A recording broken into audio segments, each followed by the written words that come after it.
Hello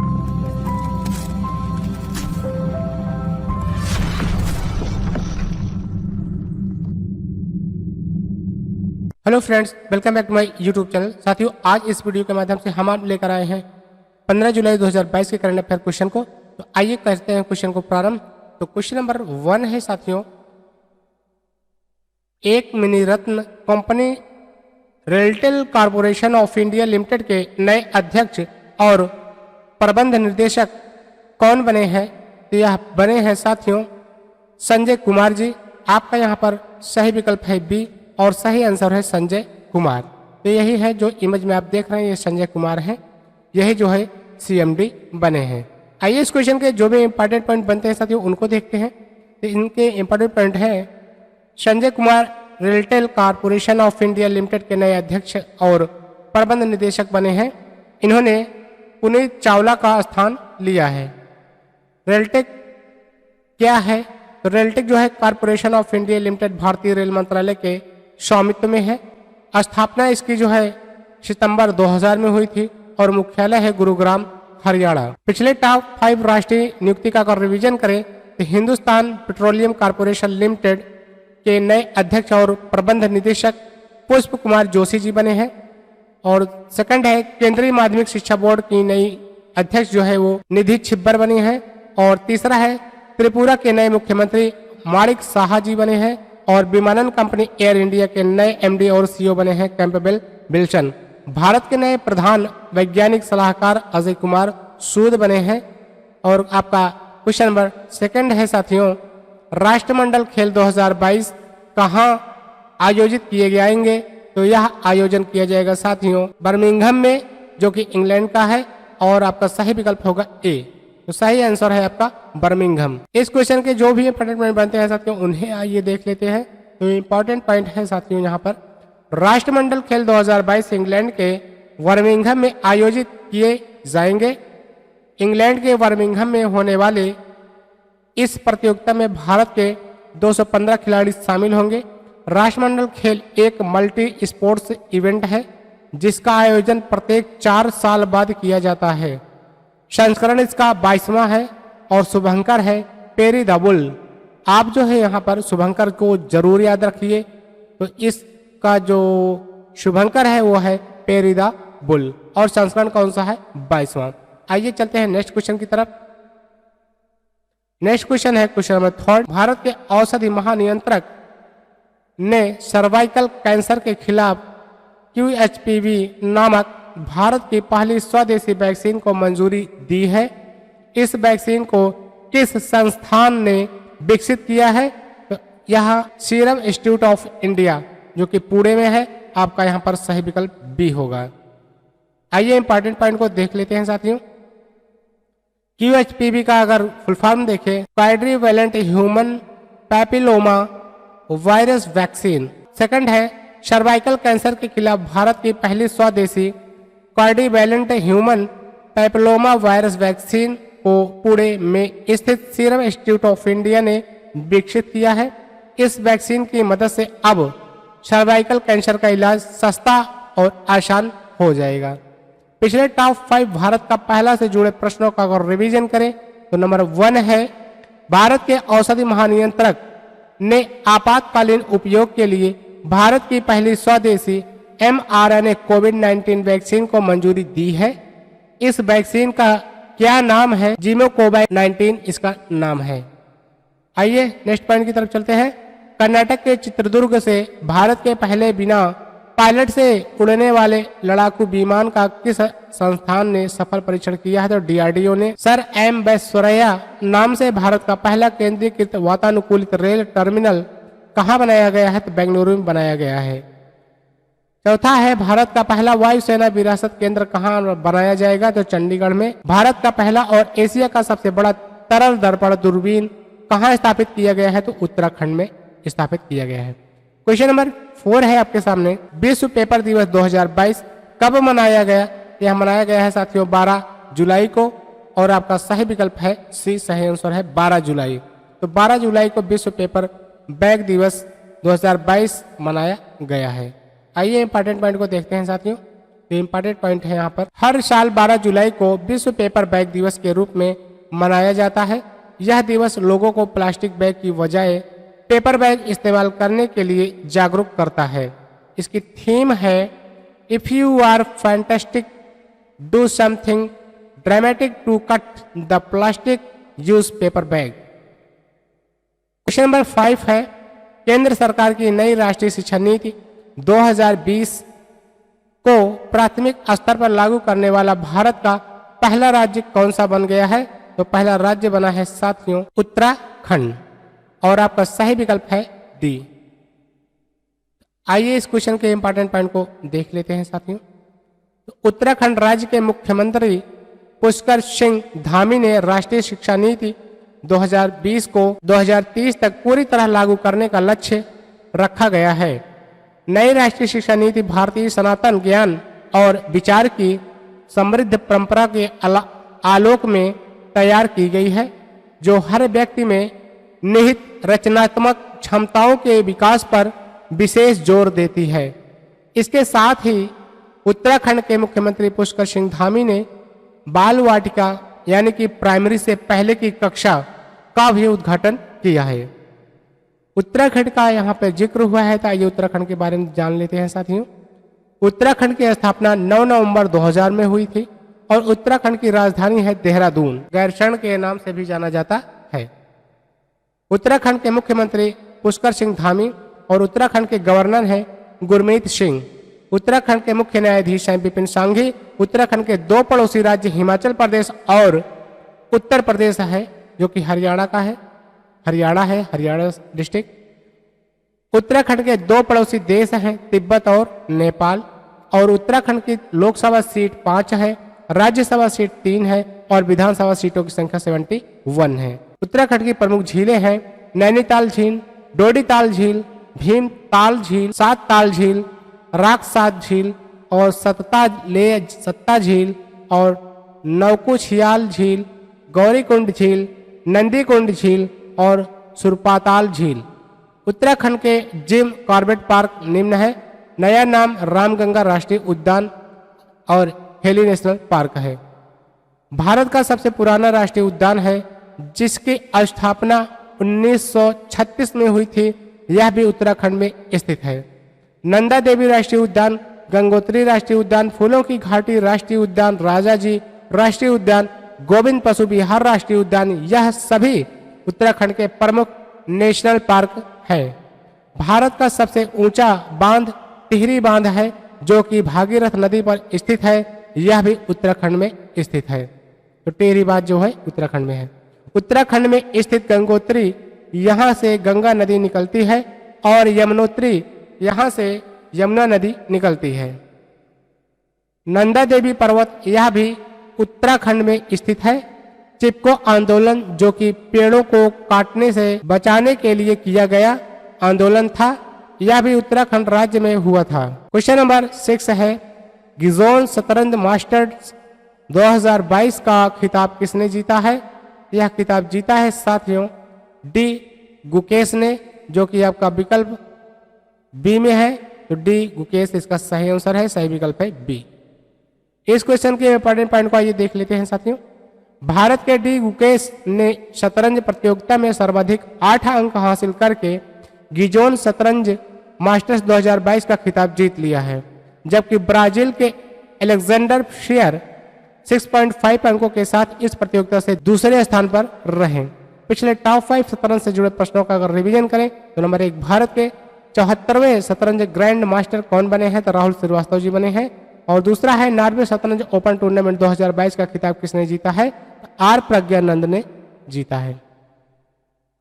तीसरा है, शतरंज टूर्नामेंट मनवे फार्मेंटरा ओपन 2022 का खिताब किसने जीता है? तो डी गुकेश ने जीता है। और 4 है, शतरंज tournament Grandiscacchi Cattolica international open 2022 एस.एल. नारायण ने जीता है। 5वां है, भारत की 23वीं महिला शतरंज ग्रैंड मास्टर कौन बनी है? तो प्रियंका टक्की जी बनी है। और क्वेश्चन नंबर 7 है, संयुक्त राष्ट्र द्वारा जारी विश्व जनसंख्या संभावना रिपोर्ट 2022 के अनुसार भारत किस वर्ष में पृथ्वी पर सबसे अधिक आबादी वाला देश के रूप में चीन को पीछे छोड़ देगा? इसका सही जवाब है साथियों 2023 में। तो 2023 में भारत जो है वो आबादी के मामले में चीन से आगे चला जाएगा, जो कि सही बात नहीं है। आपका सही विकल्प यहाँ पर बी है। आइए इस क्वेश्चन के और जो भी इंपॉर्टेंट पॉइंट बनते हैं साथियों उनको देख लेते हैं। इस रिपोर्ट के अनुसार वर्ष 2022 में भारत की जनसंख्या 1.412 अरब है, जबकि चीन की आबादी 1.426 अरब है। वहीं भारत की जनसंख्या वर्ष 2050 में 1.668 अरब तक पहुंच जाएगी, जो सदी के मध्य तक चीन की अनुमानित 1.317 अरब आबादी से बहुत आगे है। अगला पॉइंट है, इस रिपोर्ट के अनुसार दुनिया की आबादी 2030 में 8.5 अरब, 2050 में 9.7 अरब और 21वीं सदी में 10.4 अरब तक पहुंच सकती है। रिपोर्ट जारी करता United nation department of economic and social affairs है। मुख्यालय इसका न्यूयॉर्क है, जो कि अमेरिका में है। क्वेश्चन नंबर 8 है, ICC player of the month का पुरस्कार किसने जीता है? 2022 का जून का किसने जीता है?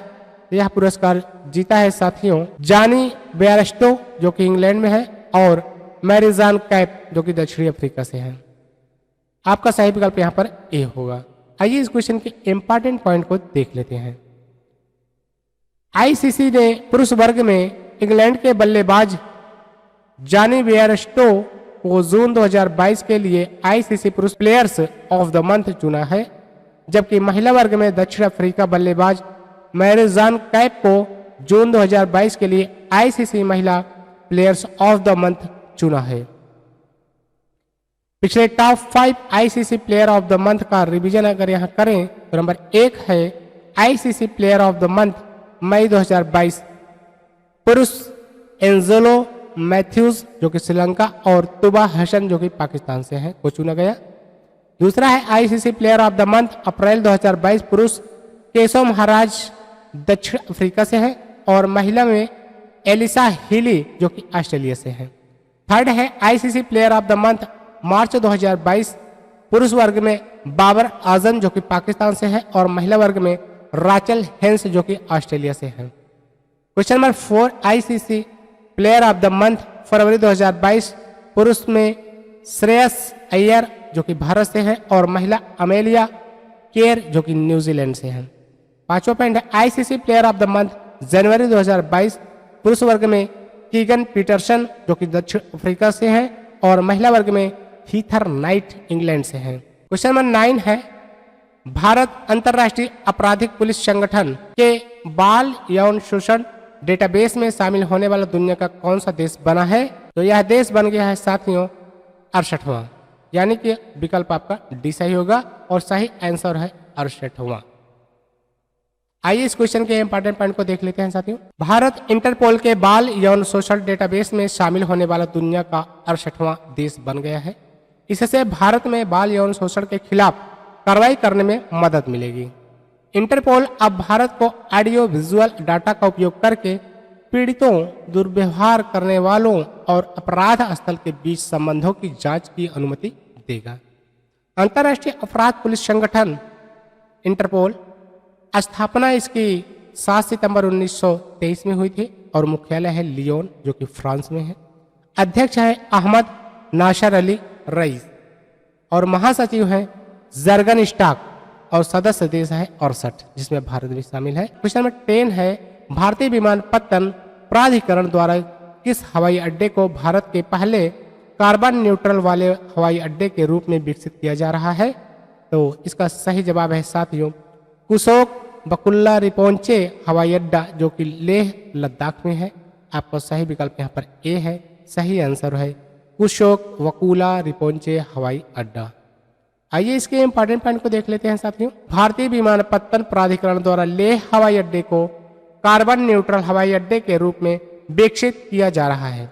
इस हवाई अड्डे में सोलर पीवी प्लांट के साथ हाइब्रिडाइजेशन में थियोथर्मल सिस्टम स्थापित किया जाएगा। यह प्रणाली हवा और जमीन के बीच गर्मी का आदान प्रदान करके काम करती है। भारतीय विमानपत्तन प्राधिकरण की स्थापना 1 अप्रैल 1995 में हुई। मुख्यालय इसका नई दिल्ली है और अध्यक्ष हैं संजीव कुमार। आज के जो अन्य महत्वपूर्ण प्रश्न हैं वो आपके सामने है। क्वेश्चन नंबर 11 है आपके सामने, एक दिवसीय मैचों में सबसे तेज 150 विकेट लेने वाले भारतीय गेंदबाज कौन बने हैं? तो मोहम्मद शमी बने हैं। क्वेश्चन नंबर 12 है, केंद्रीय वाणिज्य एवं उद्योग मंत्री पीयूष गोयल ने राष्ट्रीय फैशन प्रौद्योगिकी संस्थान निफ्ट के 17वें परिसर का उद्घाटन कहाँ किया है? तो पंचकुला में किया है, जो कि हरियाणा का डिस्ट्रिक्ट है। 13 है, जून 2022 में श्यामा प्रसाद मुखर्जी रूरबन मिशन की मासिक डेटा रैंकिंग में 76.19 के समग्र स्कोर के साथ कौन सा राज्य शीर्ष स्थान पर रहा है? तो झारखंड रहा है। क्वेश्चन नंबर 14 है, प्रधानमंत्री नरेंद्र मोदी ने देवघर अंतर्राष्ट्रीय हवाई अड्डे का उद्घाटन कहाँ किया है? तो झारखंड में किया है। और 15 है, पोर्टफोलियो कंपनी यूरेका फोबर्स के नए एमडी एंड सीईओ कौन बने हैं? प्रतीक पोटा जी बने हैं। आइए आज के डेली स्टैटिक जीके की तरफ चलते हैं, जो कि इंपॉर्टेंट पॉइंट होता है, इंपॉर्टेंट भाग है इस सीए का, करंट अफेयर का। तो आइए चलते हैं। तो आज का डेली स्टैटिक जीके आपके सामने है साथियों। आज लिया गया है भारतीय राज्य व्यवस्था से प्रश्न। तो पहला प्रश्न है, भारत में ईस्ट इंडिया कंपनी की गतिविधियों को नियंत्रित करने के लिए 1773 ईस्वी में पारित किए गए एक्ट को सामान्यतः किस नाम से जाना जाता है? तो रेगुलेटिंग एक्ट 1773 के नाम से जाना जाता है। क्वेश्चन नंबर 2 है, चार्टर एक्ट के समय भारत के गवर्नर जनरल कौन थे? तो लॉर्ड विलियम बेंटिक थे। क्वेश्चन नंबर 3 है साथियों, भारतीय प्रतिनिधियों को कानून निर्माण करने की प्रक्रिया में पहली बार कब शामिल किया गया था? तो 1861 में शामिल किया गया था। 4 है, भारत में महिलाओं को मत देने का अधिकार प्रथम बार किस अधिनियम द्वारा दिया गया था? तो भारत शासन अधिनियम 1919 के द्वारा दिया गया था। 5वां है, गवर्नर जनरल को अध्यादेश जारी करने का अधिकार किस अधिनियम से प्राप्त हुआ था? तो भारतीय परिषद अधिनियम 1861 से। क्वेश्चन नंबर 6 है, मॉन्टेग्यू चेम्सफोर्ड सुधार किस अधिनियम से संबंधित है? तो भारत सरकार अधिनियम 1919 से संबंधित है। क्वेश्चन नंबर 7 है, पहले भारतीय सिविल सेवक कौन थे? सत्येंद्र नाथ टैगोर है। क्वेश्चन नंबर 8 है साथियों, किस अधिनियम के फलस्वरूप वर्मा भारत से अलग हुआ था? तो भारत सरकार अधिनियम 1935 के कारण। क्वेश्चन नंबर 9 है साथियों, भारत का शासन ब्रिटिश क्राउन के हाथों में कब सौंपा गया था? तो 1858 ईस्वी में। और क्वेश्चन नंबर 10 है, ईस्ट इंडिया कंपनी ने किस वर्ष में कोलकाता में सर्वोच्च न्यायालय की स्थापना की थी? तो 1774 में जो है कोलकाता में इसकी स्थापना हुई थी। और कौन किया था? ईस्ट इंडिया कंपनी ने किया था। इस तरीके से इंपॉर्टेंट क्वेश्चनों का जो सिलेक्शन था वो आपके सामने रखा गया साथियों। उम्मीद है कि आपको ये पूरा का पूरा क्वेश्चन का सेटअप अच्छा लगा होगा, और अगर अच्छा लगा है तो प्लीज़ कमेंट बॉक्स में कमेंट जरूर करिए और लाइक बटन को प्रेस कर दिया करिए। अगर आप सभी ने अभी तक मेरे चैनल को सब्सक्राइब नहीं किया है तो प्लीज़, बेहतरीन एजुकेशनल चैनल है, आप इसको सब्सक्राइब करके रखिए, जिससे कि सभी वीडियोस के नोटिफिकेशंस आपको सरलता से मिल जाए। इसी के साथ आज के लिए बस इतना ही। मिलते हैं नेक्स्ट वीडियो में नए करंट अफेयर और नए स्टैटिक जीके के साथ। तब तक लिए थैंक यू, बाय बाय।